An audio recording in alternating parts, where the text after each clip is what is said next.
This is Jim Baldridge. I'm here to have a conversation about a relatively new phenomenon in American society, and that is the increased use of cremation.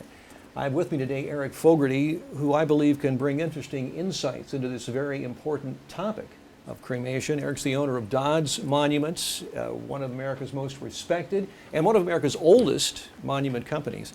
Eric, share first of all with us the reason why you had information to bring us. What you know about this topic? Well, Jim, first of all, I certainly appreciate the opportunity to have this conversation because I agree with you. It's a very important and a very timely topic to discuss. As far as my qualifications, when I was 19 years old, I sold my first monument. My father, Jim Fogarty, had been in the business all his adult life. And in those 45 years since that, I have had the opportunity to help thousands of families select their memorials. Working with a family at that time is working with them at a very personal level and a very emotionally troubling time in their life. I've also had the opportunity, as I work with the families, to see all the decisions that they have to make and all the emotions that they're going through after the loss of a loved one. As a memorialist, we have been trained in grief counseling, and I've also, like you, Jim, have lost family members, friends, business associates, and have gone through that grieving process myself, and it's a grieving process that I think never ends. Eric, you say the increase in cremation has affected the decisions families make. Well, Jim, I think what I mean by that is actually what's changed is a sequence of events. With a traditional funeral, a family will meet with the funeral director, and I'd like to say at this time, I think the role of the funeral director is ultimately important for a family through this process. So many things have to be done in a very short period of time, at a very emotional time for the family. So they meet with the funeral director, then they'll go to the cemetery, either purchase lots for their loved one, or they'll, if they already own lots, they'll go ahead and make sure that the correct lot is used. And then sometime later, generally within the next 4 to 6 weeks, they would come to a monument company like Dodds Monuments, and they would make a selection for their memorial. What changes is when the family chooses cremation, the family still meets with the funeral director. That stays the same. The difference is a couple days later they receive the urn. And I think for some families, perception is that that's where this process ends. Eric, you say perception. What do you mean by that? Well, I think the perception is that the cremated remains in the urn is the final disposition of the body of the loved one. And I disagree. I don't think that cremation is the final disposition. You can only keep an urn and its contents for so long around the house, whether it's on the mantle, whether it's on the table, in the basement. I think eventually the family realizes that there's going to be a place that they need to put that urn and its contents that's safe, secure, and permanent. My son Neil and I had this conversation not too long ago. We equate cremation with embalming. Basically the same thing. We equate the urn with the casket.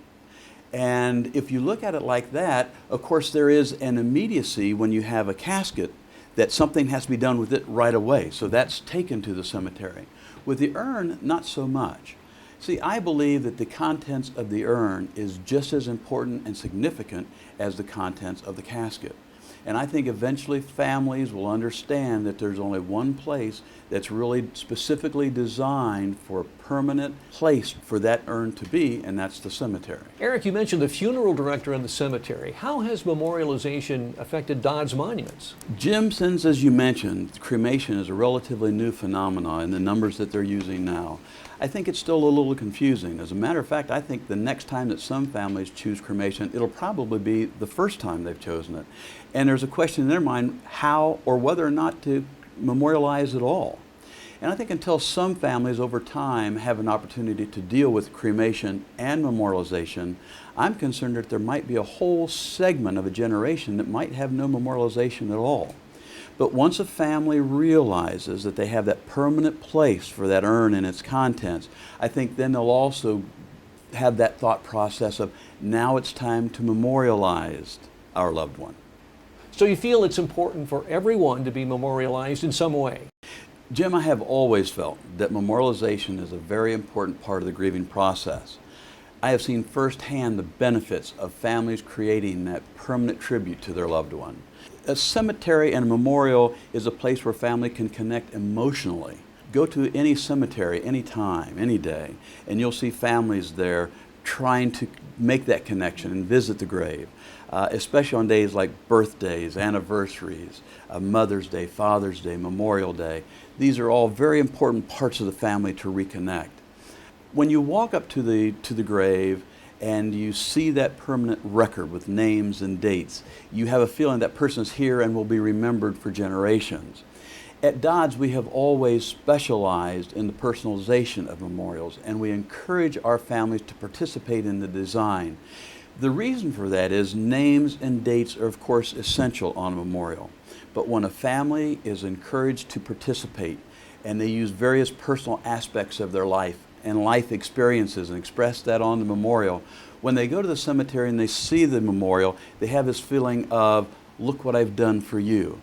This is something we created for you. This is after they felt like they were never going to be able to do anything more for that person. The memorial is a very important part of the grieving process. Has the advent of more cremation affected the way you approach memorialization in any way? It certainly has, Jim. Quite honestly, we have a lot of families who want to have the traditional looking memorial. So what we do is we have ways that we can create a spot in that memorial to receive the cremated remains of the loved one on a permanent basis. Other families see cremation as kind of a new thing, and so what they do is they want something that's a little different. So we've created a lot of new styles that would look completely different than what you're used to seeing in the cemetery, and there are actually places in them for the ashes and the contents, the cremated remains. Dodds, I'm quite honestly very proud to say, has created the Cremation Cenotaph Memorial. A cenotaph is a memorial placed in memory and in honor of someone whose remains are elsewhere. If you think about it, the presidential memorials in Washington, D.C., veterans memorials, Mount Rushmore, all examples of a cenotaph. It's just a term a lot of families haven't heard. We use that in a lot of different instances for families, but the main reason it was devised was for families that choose to scatter. A family might take Dad's remains and put part of them at the vacation home up in Michigan, maybe part of them in a golf course. You've heard the stories, and maybe on the church grounds. There's a lot of different places for scattering. And if a family scatters, they can use this cenotaph, and it can be placed on an existing memorial in a cemetery so that that individual, even though scattered, has a permanent record of their life for future generations. You mentioned veterans memorials, Eric, and I know Dodds has done a lot of work in this area. Tell me about that. Jim is as beneficial and as much satisfaction as I get from working with families and creating that perfect memorial for their loved one that's going to be there for generations.